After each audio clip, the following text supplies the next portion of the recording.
Hello, everybody. Welcome to the Eternal Card Breakdown. We're going to be talking about the new, I guess we're going to call it expansion, Trials of Grodov, which is coming out tomorrow, about when this video comes up, actually. Should be a little bit, should be around noonish, I think, on Wednesday, so we will be seeing that on the 24th of July. And there's a bunch of cards in it, so we're going to talk about 3 of them that have just gotten released today. Yeti Pioneer, and Instigator, and one other. Yeah, we'll name them as we get along because I haven't looked too closely at these cards yet. We're giving initial reactions and impressions as to what these cards are doing and how they are working. So first things first, we have Yeti Pioneer, a 2-cost 3/2 Reckless with when Yeti Pioneer attacks, you get +1 power this turn.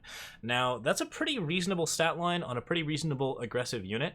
A lot of times with 2-cost 3/2s, the only thing you want to be doing with them is attacking anyway, so it's not too big a deal if this card is Reckless, although of course that does end up biting you a little bit later on. If you end up running low on cards, you will just kind of actually lose as opposed to like sort of going into a late game phase. So this card is designed for aggro decks and decks that want to do some really impressive ramp really early on.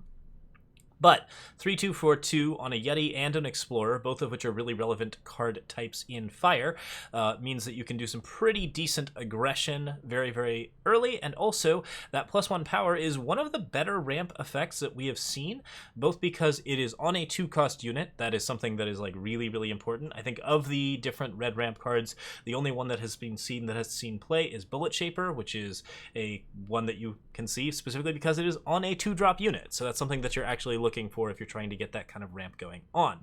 But Yeti Pioneer combined with cards like Kindle and other things, you could get some very big plays in a very short period of time, and that means that red essentially has the ability to access some pretty crazy like turn 3 6 drops or turn 4 5 drops. You can do some wild stuff and do like just interesting nonsense with Yeti Pioneer and other cards in particular.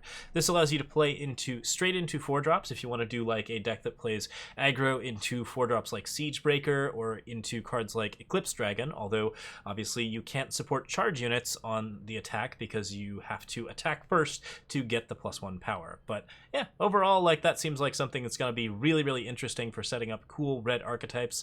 I think it's definitely something that adds a lot to the meta and allows for some interesting new types of decks.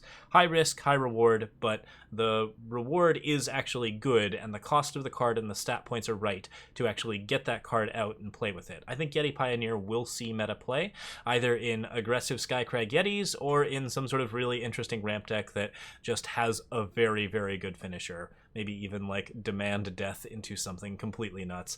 There's some interesting options there. I'm very curious to see what happens, and yeah, that card is pretty neat. I think it's going to do some work. All right, Battlefield Instigator. Battlefield Instigator is a 2/1 flying with Onslaught. Give another one of your units Berserk. That's pretty nuts. It does mean that the unit gets Berserk the turn after that it is beneficial for it to have Berserk, or rather, like it will get Berserk after it is already attacked. So a lot of times this is just going to be a 2-cost 2/1 flyer, but 2-cost 2/1 flyer, not that unreasonable, particularly in a draft environment, which probably not going to happen for the expansion, but nonetheless would have been cool. I would say that like overall this card is not insanely strong, but it does allow you to activate some interesting recursive strategies, play around a little bit with Haunting Scream and other types of basically setups where you can actually bring cards back over and over again while attacking for Onslaught, and like flying units with Berserk can get pretty out of control pretty quickly, so this might be an interesting option for Huru or Feln. I don't think it's a particularly powerful card out of the set. A lot of the other cards in this set are more powerful, but this one does have some ability to actually get some work done. The main problem is that all of that work is being done at a very slow pace, so your opponent can react to it accordingly, and they can also ignore Battlefield Instigator for a pretty long period of time just because this card dies to Vara's favor, dies to any sort of like mild incidental damage, can be kind of just completely ignored until you get into some wild other stuff. So, seems reasonable. All right. And the last one that we have seen revealed today is Frontier Surveyor. This one's kind of nuts. It's a 5-cost 3/3 with flying, and summon your units with twist get +1/+1. You may twist them 1 time this turn for free. So straight up, if you play this onto a Seraph on board, then you will immediately get a free twist of Seraph at an additional +1 power, meaning you get a more powerful unit off of Seraph than you normally would, while also giving Seraph more health and stats to play around with. In addition, if you're playing with cards like Street Urchin, other stuff like that. Like, this card just slots perfectly into those positions where you are already setting up twist units on board, getting the kind of access that you want. This is a really, really good way to push a twist deck that's actually using cards like Distilled Venom, using the Headhunters for extra twists. Like, this is something where if you want to actually run control, like, this is a very powerful card for that kind of setup. I think it's specifically good in Argenport. You can do a couple of things with like Xenon Twist as well as Feln Twist, but like, we have a Greedthorn deck that runs Street Urchin and Martial Ironthorn already, and Frontier Surveyor is something that really buffs that kind of strategy very, very quickly right off the bat. It gives you an extra twist on every twist unit that's out. That twist is free for the turn, so it's just an extra free twist on every twist unit that's out.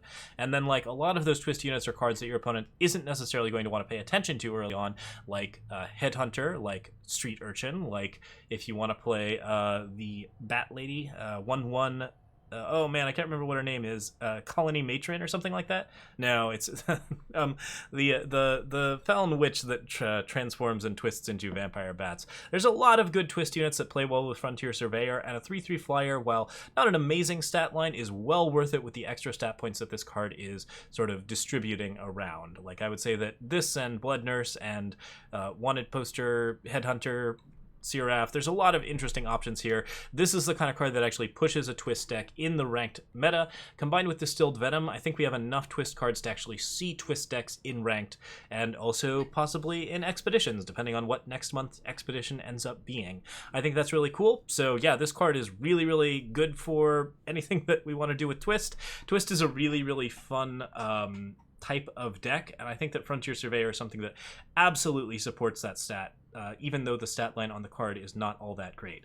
You just have to factor in the fact that you're also getting that +1/+1 on every twist unit that you're playing, as well as the extra twists that you're getting from like setting up that kind of stuff and getting your twist units out ahead of time.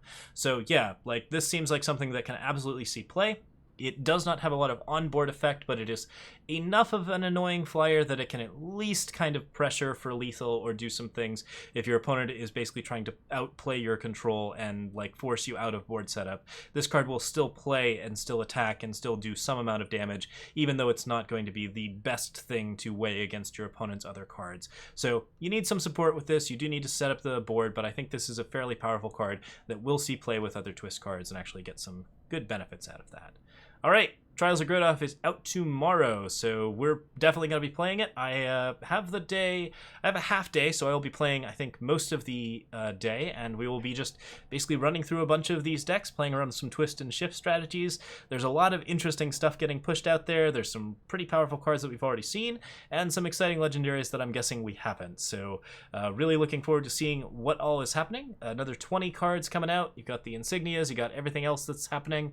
That should be a pretty cool setup, so I'm looking forward to playing with those. You can find us on Twitch TV/LocalPudger tomorrow, playing Trials of Grodov. And until then, I will see you guys next time. Thank you so much for watching. Cheers.